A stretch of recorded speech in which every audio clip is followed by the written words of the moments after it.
Assalamualaikum and hi everyone. Today I will present about the exact assignment by Bribery scandal when the profit override integrity. So what is that? Assignment operation is considered one of the largest corporate bribery cases in the modern business history.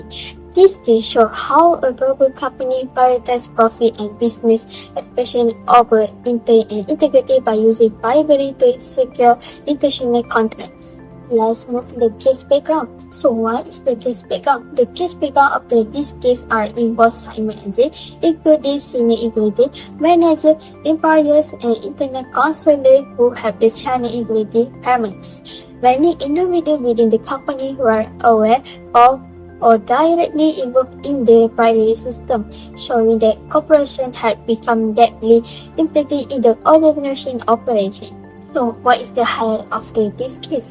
The scandal also highlight major issues in the business, intern, and corporate governance. The bribery activity ran not easily isolated by part of the strategy within the company. Profit and financial success become more important than honest, transparent, and legend. Several factors that led to the Siemens bribery scandal happened.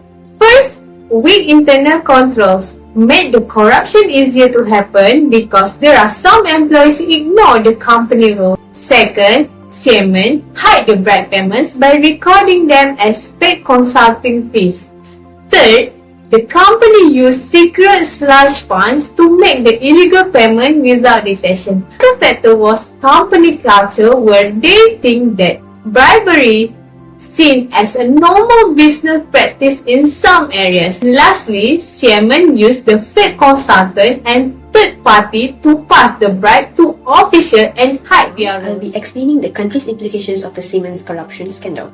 First, the scandal had a major political and governance impacts. It exposed the corruption involving senior government officials who accepted bribes from Siemens like China, Argentina, and Russia.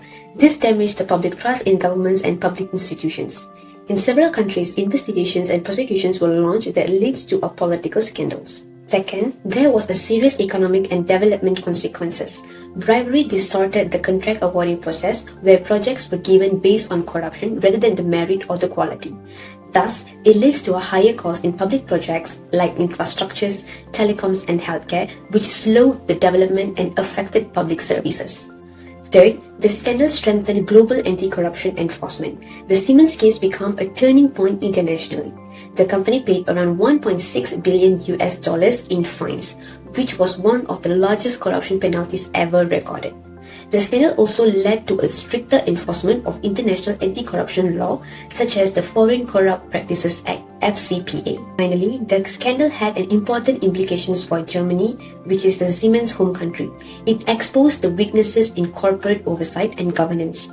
The case also pushed Germany to strengthen the corporate compliance and anti-corruption measures. Next, I will talk about the laws and punishment. In this case, Siemens violated the U.S. Foreign Corrupt Practices Act. The company used bribes to win contracts and corrupt state payments with false financial results. As a result, Siemens and his subsidiaries filed litigation in the United States and paid around $450 million in criminal fees. With penalties in Germany, the total exceeds $1.6 billion. This case shows that corruption can cause serious legal, financial, and reputational consequences for both companies and individuals. So, next I'll be talking about integrating measures. First, Siemens initiated a leadership reset. They appointed a new CEO, Peter, who was an outsider. This was important because it signaled a break from the old management culture.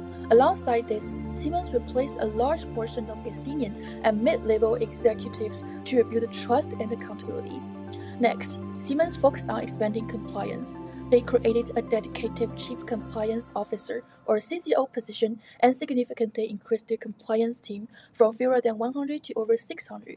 This showed a strong commitment to preventing future misconduct. Another key step was the amnesty program. Employees who admitted involvement in bribery were promised they would not be fired or get sued. As a result, 123 employees came forward and provided crucial information that helped uncover how the bribery system operated. At the same time, Siemens conducted a massive internal investigation, reviewing over 100 million documents and carrying out more than 1,750 interviews. This ensured that hidden accounts and illegal practices were fully exposed.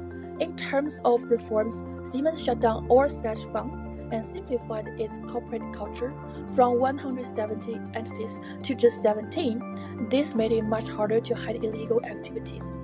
Finally, Siemens demonstrated long-term commitment by investing $100 million into a global anti-corruption initiative. Overall, these actions helped Siemens rebuild its reputation and establish a stronger, more transparent corporate governance system.